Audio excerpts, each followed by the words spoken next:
Hello aspirants, स्वागत है आप सबका Murari Lal GS research centre पे। तो क्या आप भी एसएससी एग्ज़ाम्स की तैयारी कर रहे हैं?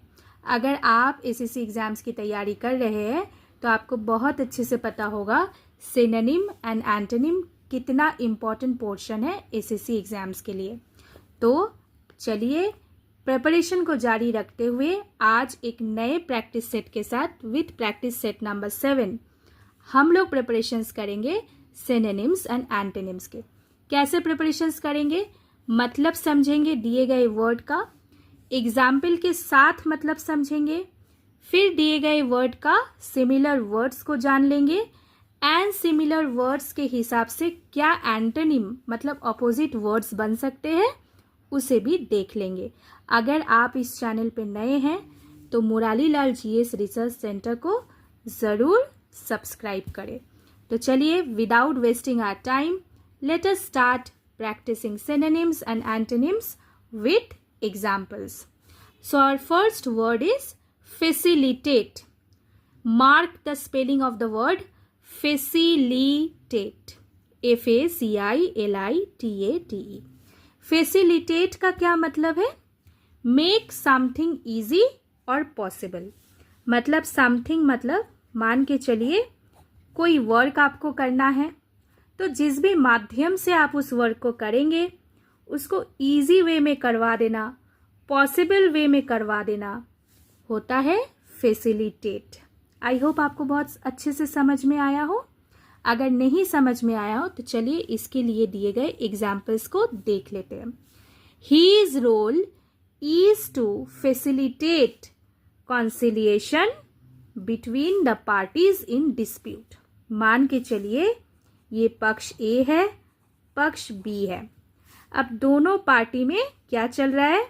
डिस्प्यूट चल रहा है। तो एक बंदा यहाँ पे है, दोनों के बीच क्या करेंगे? कंसिलिएशन लाएंगे। तो कंसिलिएशन को किस तरीके से लाएंगे? बहुत इजी वे में, पॉसिबल वे में दोनों में कंसिलिएशन हो जाए, बातचीत हो जाए। तो ये क्या करेंगे? फैसिलिटेट करवाएंगे। ठीक है, आपको समझ में आया? अब इसके दिए गए सिमिलर वर्ड्स को देख लेते हैं। ओके, सबसे पहला वर्ड है promote. Next is simplify. Simplify मतलब इजी वे में, सिंपल तरीके से। ईज का मतलब बहुत ही आराम से। असिस्ट मतलब एक टाइप का हेल्प हो गया। ठीक है, तो प्रोमोट का फिर एंटोनिम क्या बनेगा? मतलब ऑपोजिट वर्ड क्या बन सकता है? तो चलिए देख लेते हैं। अगर प्रोमोट है तो डिमोट हो सकता है, मतलब आप प्रोमोट नहीं कर रहे हो, तो फैसिलिटेट का ऑपोजिट हो जाएगा। किसी काम को सिंप्लीफाई ना करके आप उस काम को कॉम्प्लिकेट कर रहे हो, ठीक है, तो ये भी हो जाएगा फैसिलिटेट का ऑपोजिट वर्ड। फिर ईज है, ईज को चलो और डिफिकल्ट बना देते हैं, तो डिफिकल्टी भी हो सकता है फैसिलिटेट का ऑपोजिट एंड ईज का भी ऑपोजिट। असिस्ट है, बाधा क्रिएट करो, हिंडर, तो hinder can also be opposite to the word facilitate.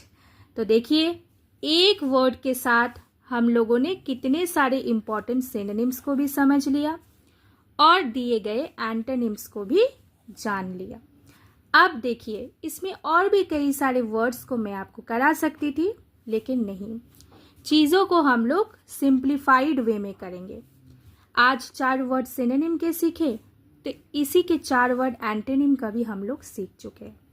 Platter में उतना ही खाना हम लोग लेते हैं जितना खाना हम लोग खा सके। ज़्यादा ले लेंगे तो ना अच्छे से खा सकेंगे और खा भी लेंगे तो गड़बड़ी हो जाएगी पेट में, है ना। तो चलिए छोटा सा मजाक था, मजाक में भी कभी कभी पढ़ना चाहिए ताकि पढ़ाई भी प्रेशर वे में ना फील हो। ठीक है, पढ़ाई का प्रेशर इतना भी लेना ज़रूरी नहीं है, मन से पढ़ो तो क्या ही प्रेशर लेना, है ना। चलो moving to the next. Our next word is compel. COMPEL। काफ़ी बार आप देखे होंगे कि इसी को ऐसे दे दिया जाता है स्पेलिंग करेक्शन में, तो ये गलत है।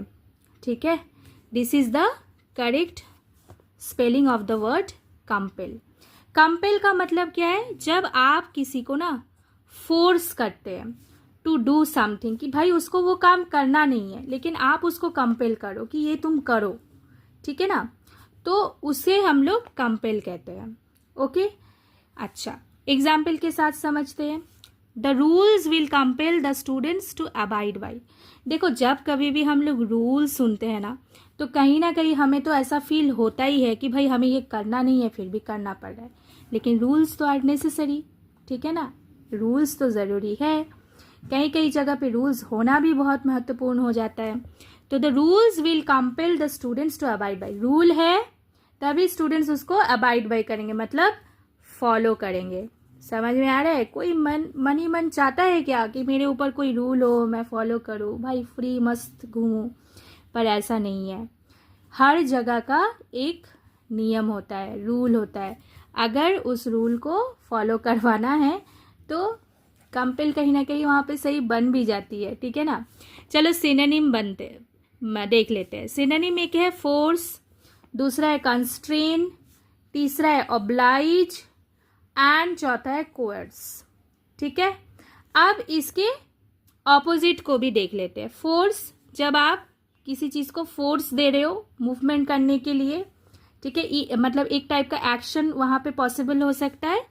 तो इन एक्शन मतलब पैसिविटी, ठीक है, समझ में आ रहा है। अब कंस्ट्रेंट क्रिएट कर रहे हैं तो परमिट कर दो, ऑपोजिट हो जाएगा। ऑब्लाइज है, डिसऑब्लाइज कर दो, ठीक है। कोएर्स है तो परसुएट कर दो, प्यार से मनाओ भाई, वो अपने आप रूल फॉलो करेगा, ठीक है ना। अच्छा, तो ये बन गया कंपेल के सारे important synonyms and important antonyms. Moving to the next पे जाने से पहले मैं आप सबको कहना चाहूँगी, आप एसएससी एग्ज़ाम्स की तैयारी कर रहे हैं, हम लोगों ने ऑलरेडी मैथ्स के ऊपर बेसिक वीडियोस आपके लिए दिए हैं, ज़रूर देखिए, और जनरल अवेयरनेस के ऊपर भी वर्कशीट दे दिया गया है, उसे ज़रूर देख लीजिए। Next is severe. Severe means causing somebody. अब क्या कॉज कर रहे हैं आप उस इंसान के लिए या तो डिफ़िकल्टी पैदा कर रहे हैं, उसके लिए सफ़र मतलब वो सफ़र करे, या फिर वो अपसेट हो जाए, ठीक है। तो सीवियर का मतलब सीधे तरीके से ये बन रहा है। तो एक एग्जाम्पल के साथ समझते हैं। दुनिया में ऐसे कई सारे क्राइम होते हैं, हमारे आसपास भी सोसाइटी में ऐसे बहुत सारे क्राइम होते हैं जो होने के बाद हम लोग सोचते हैं कि भाई इसका बहुत ही भयानक पनिशमेंट होना चाहिए। तो इसके लिए सीवियर वर्ड को हम लोग यूज़ कर सकते हैं। सम क्राइम्स नीड सीवियर पनिशमेंट। भाई जैसा बोगे वैसा ही फल मिलेगा ना, ठीक है। तो अगर आप खराब बोगे तो खराब फल मिलना चाहिए। तो इस हिसाब से हम लोगों ने सुना है, देखा है, लोग बातचीत करते हैं कि भाई इस क्राइम का तो बहुत सीवियर पनिशमेंट होना चाहिए, ठीक है। तो चलो ये एक मोटे मोटे तरीके से आपको सीवियर का मतलब समझाने के लिए इस एग्जाम्पल को दिया गया। ओके, चलिए आप सीवियर का सिनोनिम देख लेते हैं, मतलब सिमिलर वर्ड्स को देख लेते हैं। एक है स्ट्रिक्ट। स्ट्रिक्ट बहुत नॉर्मली हम लोग अगर इसका मतलब जानने की कोशिश करेंगे तो स्ट्रिक्ट को भी हम लोग बोल सकते हैं। इंटेंस मतलब बहुत गहरा, ठीक है। पेनफुल, ऑब्वियस सी बात है, ऐसा क्राइम है कि आपने जिसके ऊपर वो कमिट किया तो वो बहुत पेन से गुजरा है। तो एक नेचुरल फिनोमेना लोगों का क्या होता है, लोग भी चाहते हैं कि भाई जो क्राइम किया है प्रूफ हो जाने के बाद उसको पनिशमेंट भी उतना ही पेनफुल मिलना चाहिए, ठीक है। तो पेनफुल आप याद रखिए इस तरीके से सीवियर के साथ, ओके, आप भूलोगे नहीं।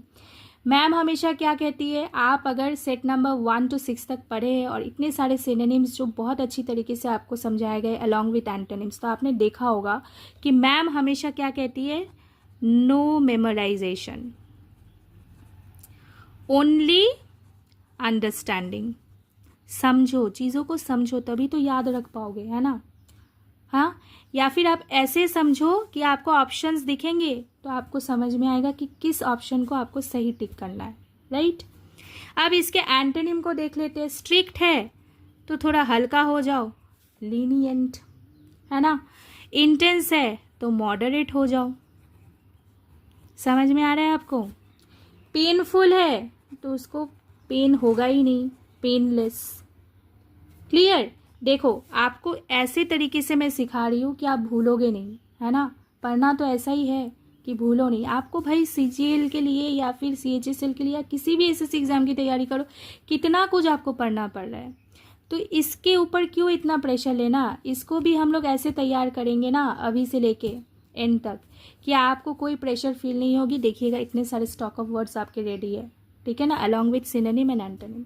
अगर आपको अच्छा लग रहा है, एक लाइक बनता है, शेयर करो भाई अपने दोस्तों यारों को। मैम को भी अच्छा लगेगा कि बहुत ज़्यादा लोगों तक पहुँचेगी, तो मैम भी सिखा पाएगी ना सबको। हाँ, अगर नए हो तो चैनल को सब्सक्राइब करो, बेल आइकन को ज़रूर दबाना, ताकि मेरे दिए गए हर एक वर्कशीट बोल लो, प्रैक्टिस सेट बोल लो, कुछ भी बोलो, सब आपके पास ऑन टाइम पहुँचे, ठीक है ना। और आज इस लेसन को अपलोड करने के बाद कुछ ही घंटों में आपको मिलेंगे प्रैक्टिस सेट 1 to 7 तक जो भी हुआ है उसके ऊपर एक्सरसाइज क्वेश्चंस, ठीक है, उसे भी प्रैक्टिस करना बहुत ज़रूरी है। Moving to the next, our next word is keen. Keen means when you are very interested in something. खुद के ऊपर एग्जाम्पल लो, जब आप किसी चीज़ के ऊपर बहुत ज़्यादा इंटरेस्ट दिखाते हैं, ठीक है ना, तो उसे हम लोग कीन कहते हैं, ठीक है। एग्जाम्पल के साथ समझते हैं। He has a keen interest in nature, प्रकृति, नेचर, इसके ऊपर इस इंसान को बहुत ज़्यादा इंटरेस्ट है, तो बन गया कीन, ठीक है। अब देखो सिनोनिम, ईगर, एंथुसियास्टिक, एविड। तो ईगर, इनडिफरेंट, मतलब आपको कोई फ़र्क ही नहीं पड़ रहा है, क्या हो रहा है नहीं हो रहा है, कोई फ़र्क नहीं पड़ रहा है। इनडिफरेंट मतलब कोई फ़र्क नहीं पड़ रहा है, क्या मतलब आपका इंटरेस्ट नहीं है तभी तो फ़र्क नहीं पड़ रहा है, इनडिफरेंट, ओके। एंथुसियास्टिक है, इसको कर दो अनएंथुसियास्टिक, हो गया, ऑपोजिट बन गया, समझ में आ रहा है आपको। एविड है तो कर दो रिलैक्टेंट, बहुत हेजिटेंट है, रिलैक्टेंट है, दिखा नहीं पा रहा है इंटरेस्ट है कि नहीं है, ठीक है, समझ में आया। ऐसे करके पढ़ो ना कि एग्जाम्पल के साथ समझो, वो चीज़ आपके माइंड में घुस जाए। भाई कीन, आपको किसी चीज़ में इंटरेस्ट है, आपको कविता लिखने में इंटरेस्ट है, you have lot of interest, आपको पढ़ने में इंटरेस्ट है, स्टोरी बुक्स पढ़ने में इंटरेस्ट है, कीन इंटरेस्ट, ठीक है। आप वर्ल्ड अफेयर्स में क्या क्या चल रहा है इसमें आपको इंटरेस्ट है, कीन इंटरेस्ट, बहुत गहरा इंटरेस्ट, कीन इंटरेस्ट, ठीक है। चलो, और एक बहुत इंटरेस्टिंग वर्ड है, ठीक है, ये वर्ड आया हुआ भी है एसएससी एग्जाम्स में, स्टेशनरी, ठीक है, स्टेशनरी। Note the spelling. क्यों मैम ने बोला इंटरेस्टिंग, देखो एक होता है स्टेशनरी और एक होता है स्टेशनरी। स्टेशनरी देखो यहाँ पे दिया गया, और ERY, एक ई और ए का फर्क, ठीक है। इसका मतलब है स्टैंड स्टिल और इसका मतलब है मटेरियल।